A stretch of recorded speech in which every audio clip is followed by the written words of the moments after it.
Good evening, ladies and gentlemen. My name is John Genza III, better known as Top Hat John.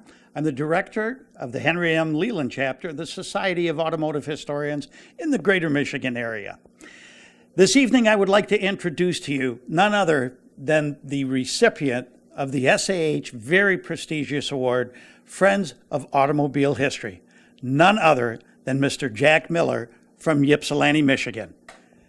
Mr. Miller. Hi, I'm Jack Miller, and I'm very proud and happy and excited to receive the 2015 Automotive History Friend Award from the SAH. It's just leaves you at a loss for words. I was raised in a Hudson dealership,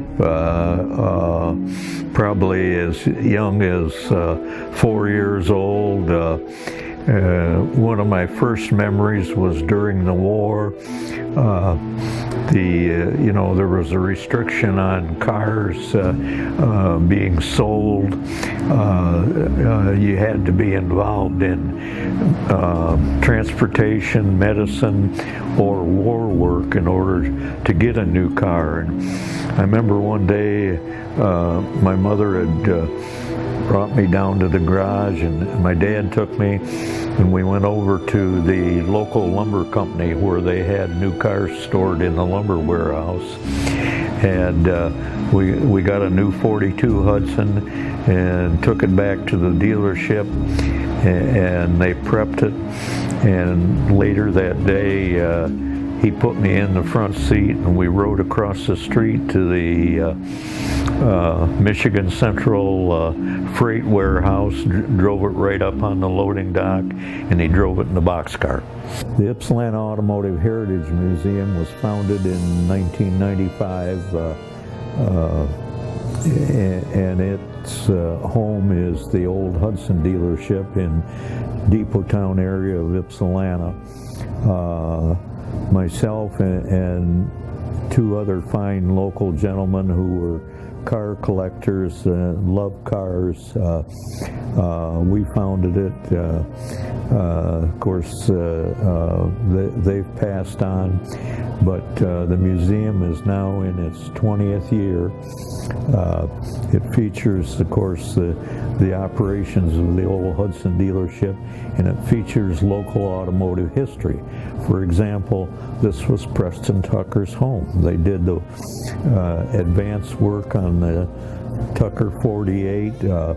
Ypsilanti was home to the Kaiser Fraser Corporation. Kaiser bought the B-24 plant that had been built at Willow Run by the Ford Motor Company, and it manufactured over 8,800 B-24 bombers here. With Kaiser then owning the plant, they were here until 1954 when they merged with Willys and moved the Kaiser operation to Toledo. At that same time, General Motors lost its brand new transmission plant at Livonia to fire, and they needed some place to build hydromatic automatic transmissions. Within 90 days, they owned Willow Run, and it was 12 weeks from the date of the fire to the date they built the first automatic transmission at Willow Run. GM, of course, was at Willow Run until 2010, when bankruptcy and other things that we won't get into caused this plant to close. Next door, what had been Kaiser Engineering and Aircraft Engineering ended up being an assembly plant for what would be special order Chevrolet trucks, later on becoming home to the Chevrolet Corvair.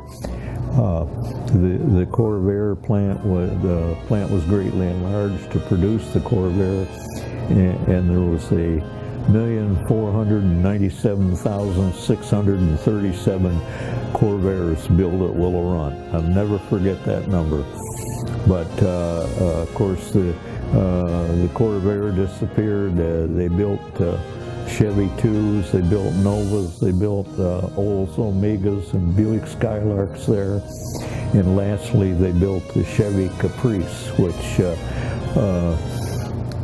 today there's still police departments that are driving old Caprices. They're just indestructible. A lot of people are just not aware of Ypsilanti's involvement in the automobile being as great as it is. The Ypsilanti Automotive Museum was started by two of my friends who are car collectors and had done very well in business, so they could financially put up the funds to get it going. We opened in 1995, August 1st, 1995, and the focus of the museum is on Ypsilanti's rich automotive heritage, which includes the cars made by Kaiser and Fraser here at Willow Run, hydromatic transmissions, which were also made in the same plant, the Corvair, the Chevy 2, the Nova, the Caprice, and even the last year of the GTO 1974 was manufactured here at Ypsilanti. And the world's last operating Hudson dealership has existed in that building since 1927. We're still using the shop. We're restoring one car back there. We use one of the stalls for maintenance on the collection.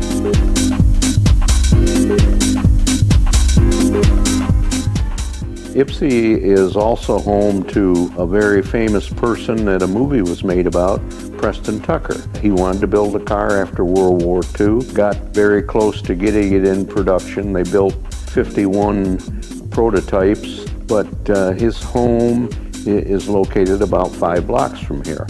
And one of the members of the team that worked on the museum, and he's still a big part of it, is Preston's grandson, John.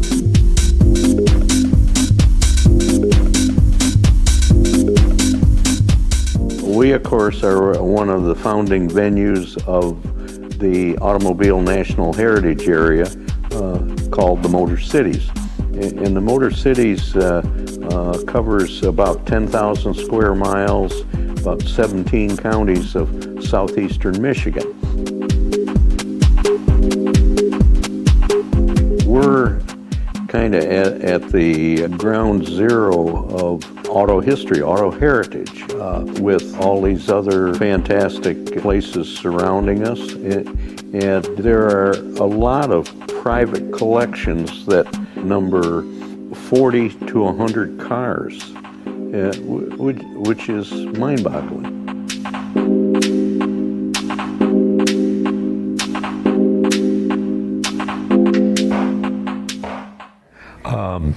I really want to thank the Society of Automotive Historians for bestowing this great honor on me, 2015 Friend of Automotive History. It's something that, I would have never imagined in a lifetime, and it wasn't the result of just one thing. I guess it's the result of a lifetime of nothing but Hudson cars.